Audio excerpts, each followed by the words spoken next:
Hey guys, welcome back to the channel. In today's video, I'm going to show you how to find your IBAN on Wise quickly and easily.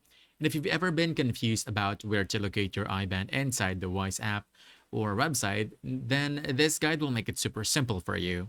So let's get started. First, you want to start by opening the Wise app on your phone or head over to the Wise website on your computer.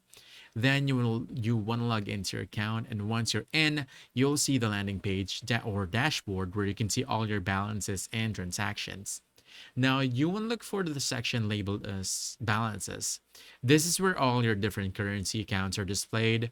All you have to do is just choose the currency that provides an IBAN. Now these currencies usually include IBAN details for international transfers. And after selecting your preferred currency, you'll notice a button that says Get Account Details. You want to tap that, and this should display your account information securely. But please take note that this account is not yet fully verified, so it won't appear on this account. But here's how it would look like to verified users. So from here, your IBAN will now appear on the screen along with your SWIFT or BIC code. You can copy your IBAN directly or share it when needed.